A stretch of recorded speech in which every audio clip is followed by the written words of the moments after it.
Hi. Here in week 3, we're talking about copyright infringement, obscenity, and broadcasting, and the moral compass in today's broadcasting. I am old enough to been actively involved in music, I guess you would say, when the Napster case came through. I feel like the judgment in that case was fair. Record companies and their artists rely on the income from selling records, which are making a comeback, by the way. That's how they make their money. So if we're giving it away for free, or some third party is selling it and making a profit off of illegal pirated albums, then that's not fair, and that's what the copyright laws are there to prevent. When we talk about YouTube in today's environment, I have teenagers in my house, and they can find anything on YouTube.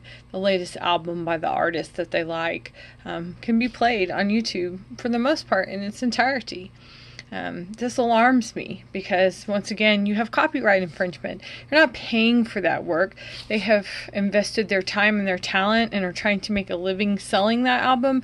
You shouldn't be allowed to just be able to view it for free on YouTube channel because everything's available on YouTube. I think that will probably be seen in litigation somewhere in the future. Some kind of regulation on YouTube, I feel, is coming because everything is there and there doesn't seem to be a lot of controls. Intellectual property. Our professor's son's music videos. It's a dangerous place when you put it out there in the digital world. Anybody has access to it and they can do things with it, and you can't really control it unless you have money to go to court and fight it.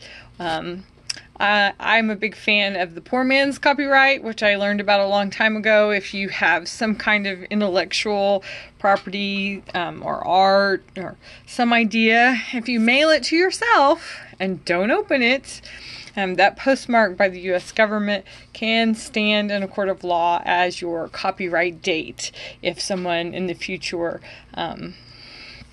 uses it or sells it or makes a profit of it. You can go to court and fight and say that that's your copyright date. So I'm a big fan of that because I've never been in a situation where I have a legal team who can copyright things for me or could fight for me. So the poor man's copyright has been my friend in the past and probably will be again in the future.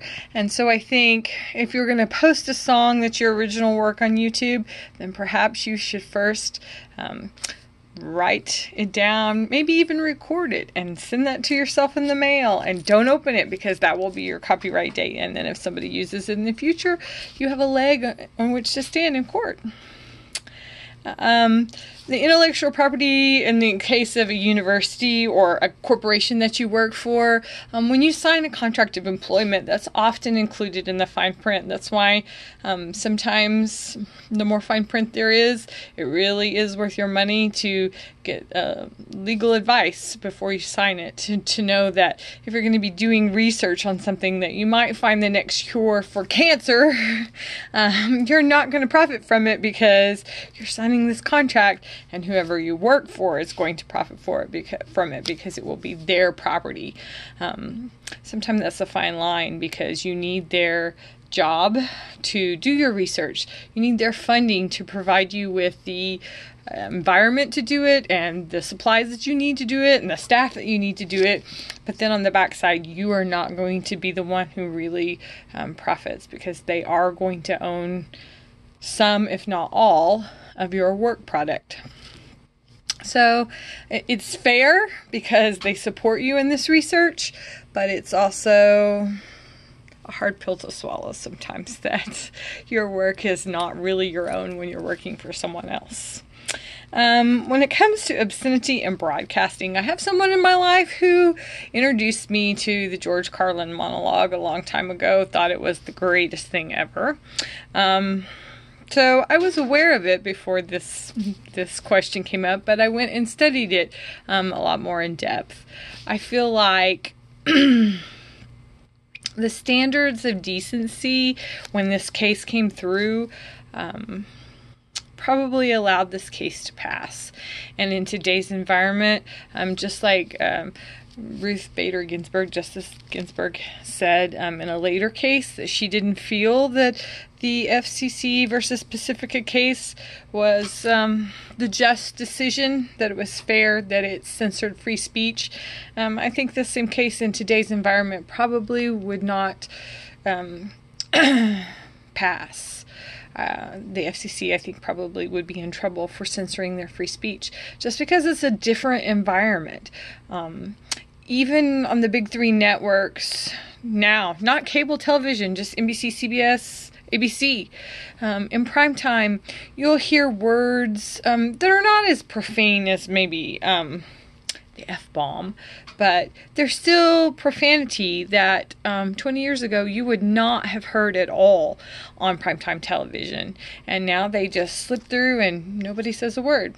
So I think it's a slippery slope. I think our standards as a society might have changed, and in the future, those 7 words might all be said on regular network television. I know for a fact that all 7 of those words are said on cable television every day, which cable television feels like they're a gray area and a different area. But I think the line has gotten muddied and is not as clear-cut as it was when the Pacifica case came through the Supreme Court. I think it's much more what you can get away with. And in our reading, it talked about they feel like it's kind of a self-regulating industry, television, that what consumers will purchase and what they'll watch, so that then they'll purchase the commercials. What's making the money is the things that people want to see. So if we as a society don't stand up and say, we're not watching this show because you allow this language in it, then they're just going to keep going down that path, because there's some element of society that doesn't mind it. Doesn't care at all, and really doesn't think the government has any business regulating what they hear or see on television. So thanks for listening to me, and I'll see you guys next week.